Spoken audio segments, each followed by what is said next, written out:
भूल भुलैया। बद्री नारायण बद्री चतुर्वेदी वाराणसी के एक पूर्व राजघराने के मुखिया हैं, जिनके पुश्तैनी महल के बारे में माना जाता है कि उसमें बंगाल की एक शास्त्रीय नर्तकी मंजुलिका का भूत रहता है। बद्री के बड़े भाई के बेटे और शाही वंश के वर्तमान उत्तराधिकारी सिद्धार्थ और उनकी पुरातत्वविद पत्नी अवनी एक तूफानी रोमांस के बाद संयुक्त राज्य अमेरिका से महल में लौटते हैं। उनकी शादी सिद्धार्थ के बचपन के दोस्त और बद्री की दत्तक बेटी राधा का दिल तोड़ देती है, जो उससे प्यार करती थी। अवनी को मंजुलिका की कथा में रुचि विकसित होती है। दशकों पहले चतुर्वेदी के पूर्वज महाराजा विभूति नारायण मंजुलिका पर मोहित थे, जो बंगाल से उनके दरबार में एक नर्तकी थी। हालांकि वह शशिधर से प्यार करती थी, जो उसका सह नर्तक था। क्रोधित और निराश, राजा ने दुर्गाष्टमी की रात को सार्वजनिक रूप से शशिधर का सिर काट दिया और मंजुलिका को जबरदस्ती शादी करने के लिए कैद कर लिया। दिल टूटने से मंजुलिका ने खुद को फांसी लगाने से पहले शाही परिवार के किसी भी उत्तराधिकारी के प्रति प्रतिशोध की कसम खाई। राजा रहस्यमय तरीके से मर गया और इसके बाद शक्तिशाली जादूगर और उच्च पुजारियों को बुलाया गया और उन्होंने महल की तीसरी मंजिल पर मंजुलिका की आत्मा को बंद कर दिया। अवनी को बटुक शंकर की बेटी नंदिनी से एक डुप्लीकेट चाबी मिलती है। संदेह राधा पर जाता है, जो किसी न किसी तरह हर घटना के समय घटनास्थल पर मौजूद रहती है। सिद्धार्थ को शक है कि राधा का दिल टूटने के बाद उसकी मानसिक स्थिति ठीक नहीं है। वह अपने दोस्त मनोचिकित्सक आदित्य श्रीवास्तव को उसका इलाज करने के लिए बुलाता है।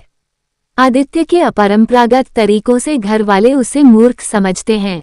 सिद्धार्थ को चाय में जहर देकर मारने की कोशिश आदित्य नाकाम कर देता है। एक रात आदित्य को मंजुलिका के कमरे से घुंघरू की आवाज और बंगाली में गाने की आवाज सुनाई देती है। राजा विभूति नारायण बनकर वह मंजुलिका से बात करता है, जो अगली दुर्गाष्टमी पर बदला लेने की कसम खाती है। कवि शरद प्रधान से नंदिनी की सगाई के दौरान अवनी शरद पर यौन उत्पीड़न का आरोप लगाती है। शरद इस बात से इनकार करता है और आदित्य गुस्से में सिद्धार्थ को समझाता है कि वह सच कह रहा है।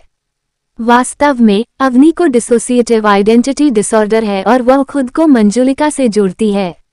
अवनी के व्यवहार के बाद आदित्य को उस पर शक हो गया था और वो उसके बारे में जानकारी जुटाने के लिए उसके गृहनगर गया था।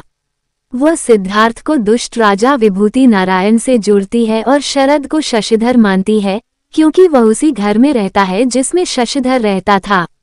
बद्री प्रसिद्ध भूत भगाने वाले यज्ञप्रकाश भारती को लेकर आता है।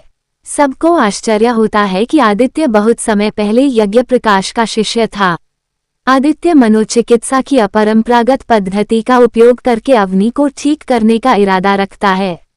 अवनी को मंजुलिका में बदलते देखने के बाद सिद्धार्थ आदित्य पर विश्वास करता है। आदित्य समझाता है कि डीआईडी एक आजीवन बीमारी है, लेकिन अगर वे मंजुलिका के अस्तित्व के उद्देश्य को पूरा करते हैं तो अवनी को ठीक किया जा सकता है। राजा विभूति नारायण को मारना। दुर्गाष्टमी के दिन सभी लोग अवनी को मंजुलिका की पहचान लेते हुए उसके जैसे कपड़े पहने हुए और मंजुलिका और शशिधर के गाने पर नाचते हुए देखते हैं। यज्ञप्रकाश मंजुलिका से वादा करता है कि अगर वह राजा को मार देगी तो वह उसे छोड़ देगा। वह सिद्धार्थ को राजा के रूप में देखती है और यज्ञप्रकाश और आदित्य उसे यह सोचने के लिए धोखा देते हैं कि वो उसे मार रही है, जबकि वास्तव में वह एक डमी को मार रही होती है। सुनियोजित हत्या के बाद अवनी को ठीक कर दिया जाता है, यह मानते हुए कि मंजुलिका ने अपना बदला ले लिया है। अब परिवार आदित्य से खुश है और उसकी मदद के लिए उसका शुक्रिया अदा करता है। आदित्य, जो राधा को पसंद करने लगा है, उससे कहता है कि अगर वो उससे शादी करने में इच्छुक है तो वह अपने माता पिता को भेजेगा।